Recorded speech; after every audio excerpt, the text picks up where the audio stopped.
All right. Good morning, everyone. My name is Corey Kazimov. I'm the Senior Large Cap Biotech Analyst at J.P. Morgan, and it's my pleasure to introduce Regeneron, one of my favorite presentations every week at this conference. We have another 2-for-1 special with both CEO Len Schleifer and CSO George Yancopoulos. And please note that following the presentation is a breakout across the hall in the boardroom rooms. With that, I'll turn it over first to Len. Thank you.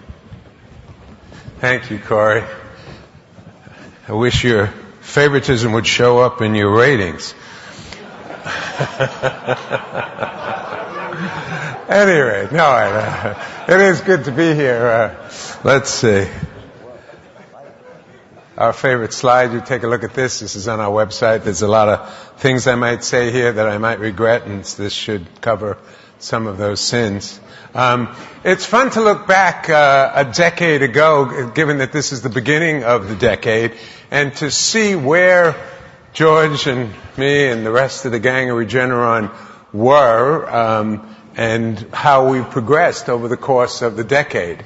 Back then, and by the way, when you look back over a decade, we try and send a message that this is a long-term business, and we are in it for the long term, which means we were here at the beginning of that decade, actually in the beginning of several decades before that.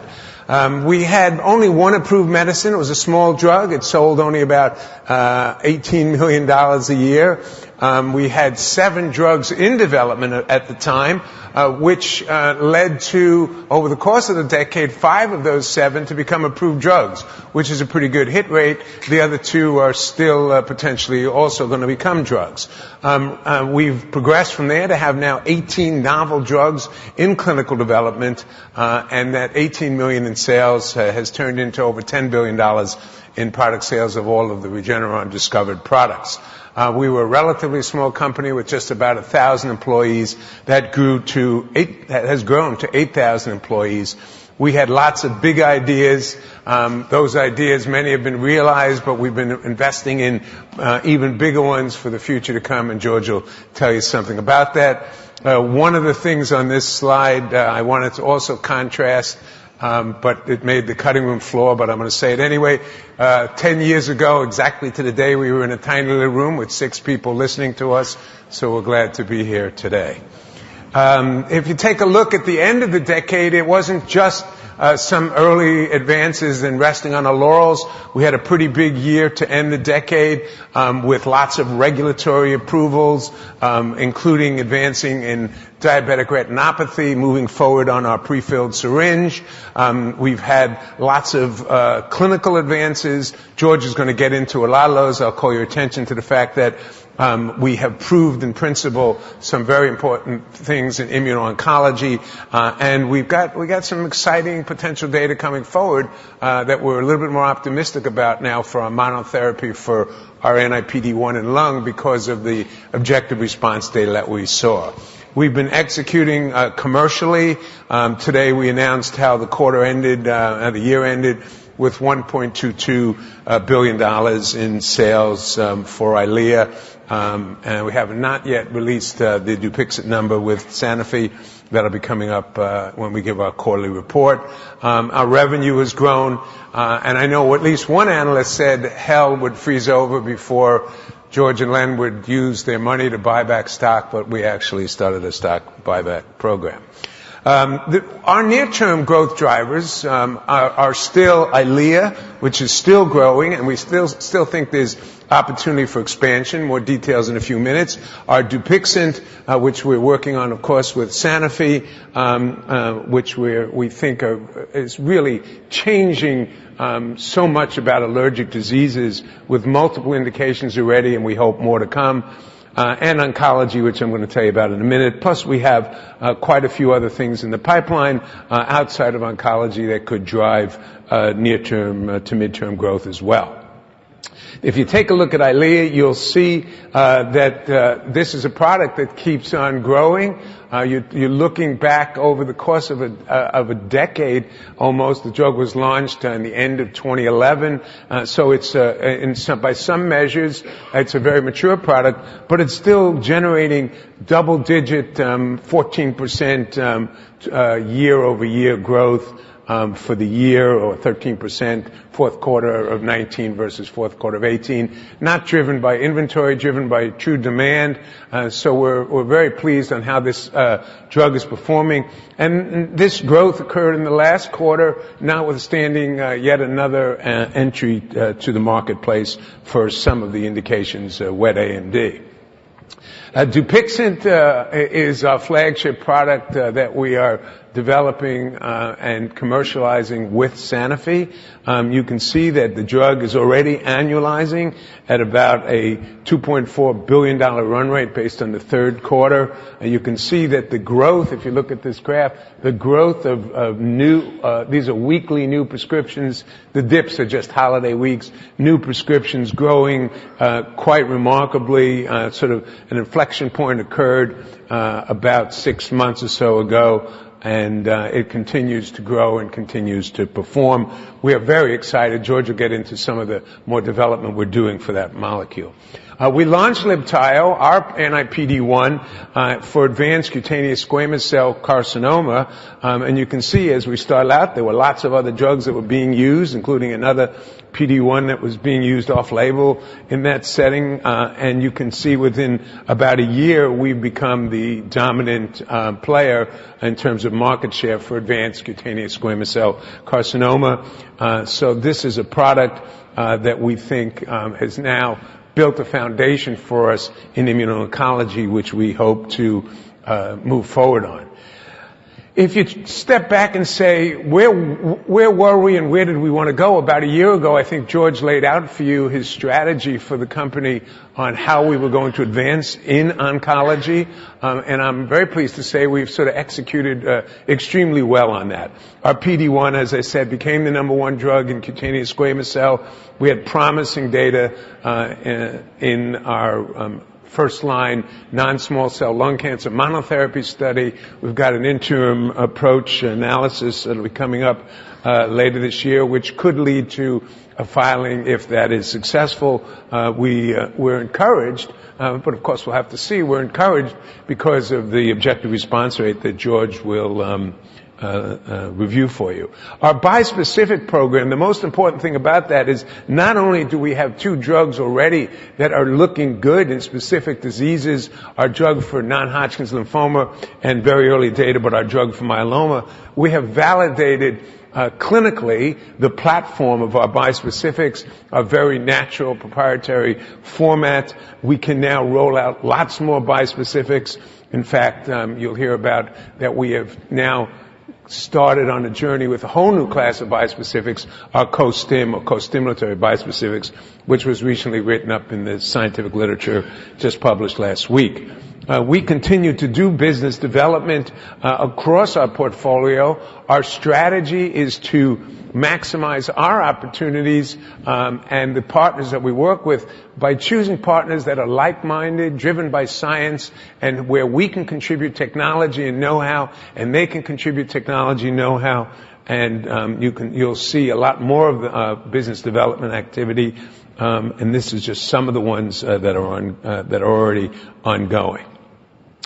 We have a lot coming up in terms of regulatory submissions. You can peruse this chart at your leisure. Just call your attention once more to Libtayo, potentially this year or next, based on a interim analysis of our first-line non-small cell lung cancer. Same thing between 21 and 22. Our 1979, which is our bispecific for non-Hodgkin's lymphoma. So this is just our regulatory submissions. The pipeline is very full and quite robust. I just want to make a couple more notes and then really turn over to the heart of the presentation. We are looking forward to commercially expand a little bit outside our home base in the United States. And we think we can do that by leveraging our co-commercialization rights for Dupixent in a low-risk manner. We also heard feedback from our shareholders that we needed to simplify our relationship with Sanofi and allow us to focus on Dupixent. It's really been great. A short period of time, we've gotten to know Paul Hudson very well. He seems to be quite capable and quite focused on making Dupixent into a really mega blockbuster product. The Dupixent terms are unchanged. There's tremendous focus on executing on that between the companies, and a lot of credit to Paul for bringing additional focus to this program. Praluent, Kevzara will be simplified. We'll get the rights to Praluent in the U.S., and they'll get ex-U.S. Praluent and Kevzara. This will result, we had a lot of losses and a lot of difficulty, I think, for some of our shareholders to understand some of our financial statements. This will all be simplified now and it should improve profitability by really not having to have two companies focusing on products that really aren't nearly as important as Dupixent, which really demands the attention of both of us. So in summary, over the last decade, we have transformed Regeneron into what we think of as a premier biopharmaceutical company. The end of the decade looks as promising to us as the beginning of the last decade. We think that the momentum we have going forward really will serve us well, and I'm going to turn it over to George.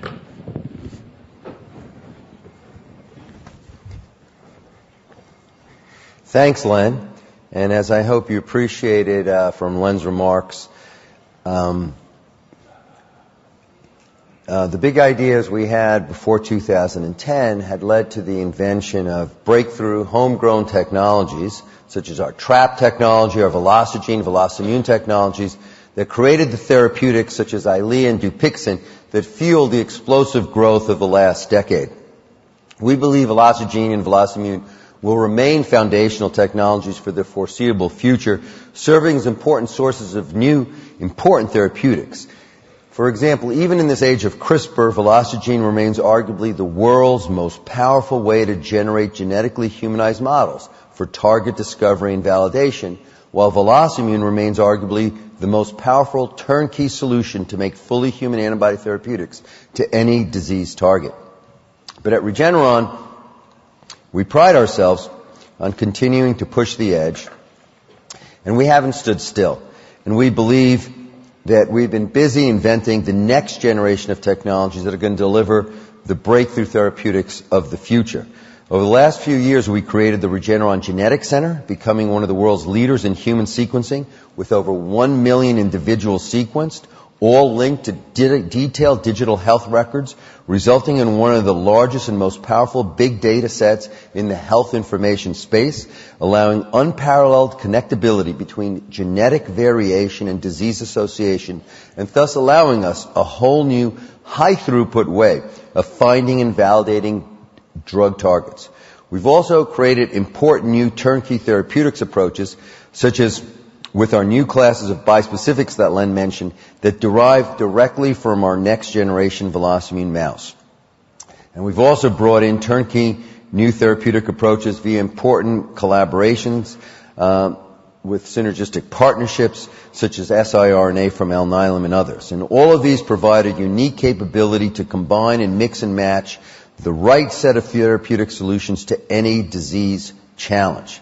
And in that respect, I just want to provide a few very recent examples of how we have utilized our Velocigene and Velocimmune technologies to deliver potentially important new therapeutics to patients who need them. As we just announced last week, on the left side of the slide, our potentially pivotal phase 2 data showed that we could almost entirely block abnormal new bone formation in this tragic orphan disease known as fibrodysplasia ossificans progressiva, in which patients form a second bony skeleton that traps them in their own bodies, often leading to asphyxiation. It's a horrible disease, and this new approach could prove to be a potential godsend for these poor patients. In the middle panel, when BARDA asked the biopharma industry to step up and try to help with the Ebola crisis, Regeneron responded. We utilized our Velocimmune technology to produce a 3-antibody cocktail ready for the clinic in just 6 months. And the NIH, a few months ago, announced that the PALM study going on in the Congo was stopped early as our antibody cocktail proved superior for saving the lives of patients already infected with Ebola. This is not a vaccine. This is a potential cure. And on the right side, on a totally different level, our VelocImmune technology is so flexible, it was also able to provide a therapeutic antibody that seems to almost magically and dramatically reduce cat allergy, a problem for millions of Americans. So whether it's discovering a breakthrough to potentially halt progression in a tragic orphan disease, or addressing an emerging infectious epidemic, or impacting cat allergy, our VelociGene and VelocImmune approaches can provide solutions over and over again. And in this regard, this ability has delivered this deep and diverse pipeline across large and specialized therapeutic areas, from eye disease to heart disease to immune diseases and cancer. And while we could speak for hours on these programs, my remaining remarks today will focus on Dupixent and on oncology.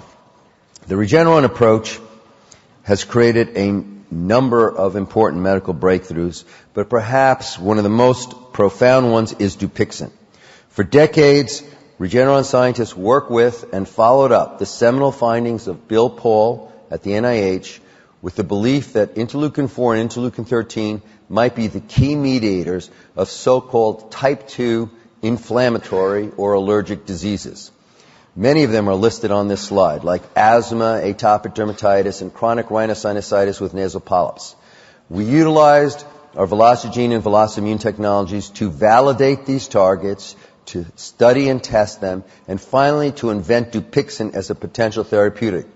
And remarkably, our clinical trials with Dupixent have proved the hypothesis that interleukin-4 and interleukin-13 are indeed the key drivers of multiple type 2 allergic diseases. And thus, Dupixent has the opportunity to impact millions of people worldwide suffering from these allergic diseases. We believe the current approvals for Dupixent in atopic dermatitis, asthma, and chronic rhinosinusitis with nasal polyps are just the beginning. As Len showed, we are positively impacting the lives of thousands of patients with these diseases each and every day. But our efforts on Dupixent are far from over. We have several near-term opportunities in younger and earlier stages of these diseases, particularly atopic dermatitis and asthma, as well as in new settings, such as eosinophilic esophagitis and chronic obstructive pulmonary disease. And longer term, we're excited about the potential in grass allergy, food allergy, and a number of new potential indications where we are now starting phase 3 studies. In summary, we believe Dupixent can do enormous good for so many people, and we're making tremendous strides trying to grow this pipeline and bring it to so many more patients. I'll end by updating you on our efforts in immuno-oncology, where we believe we have the potential to be a major player. At a higher level, our strategy is to compete, enhance, and extend the power and potential benefit of our portfolio to patients with cancer. First, we think we have an opportunity to compete in the important PD-1 space with our recently approved anti-PD-1 antibody, Libtayo. However, as you know, even in so-called responsive patients or tumors, more than half the patients do not respond. So we are working on combinations of our PD-1 antibody with novel therapeutics to enhance responsiveness for these tumors. And finally, for the many cancers such as breast, colon, pancreatic, and prostate, with very limited responsiveness to checkpoint inhibition, we have a significant opportunity to enhance the benefits of immuno-oncology to more patients by studying Libtayo in combination with a number of our own novel products.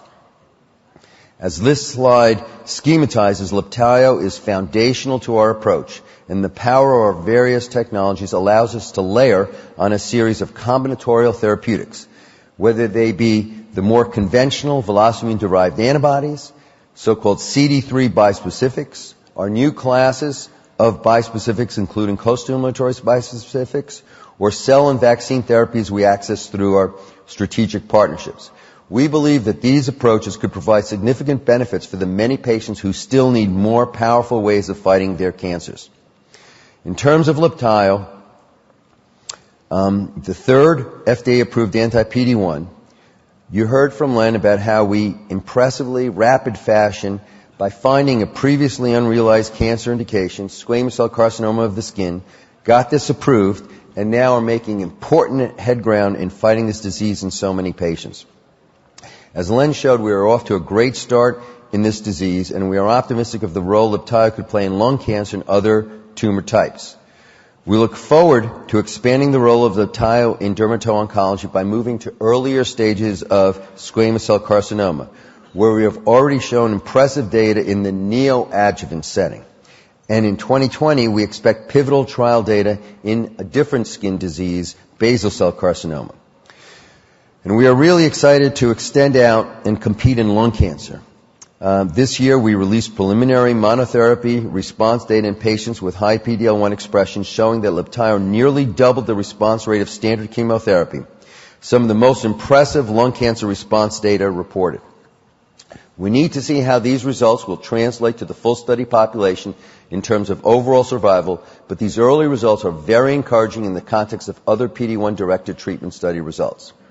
Finally, we're in the early stages of exploring Libtayo in combination with our bispecific portfolio, as well as other external technologies, to enhance and extend the benefits of immuno-oncology to more patients with cancer. To give you some more details about our bispecific approach, which comes from our Velocity-Bi technology, which can create and manufacture bispecifics of almost any desired specificity. We use a next-generation VelocImmune mouse as a source of several distinct classes of bispecifics.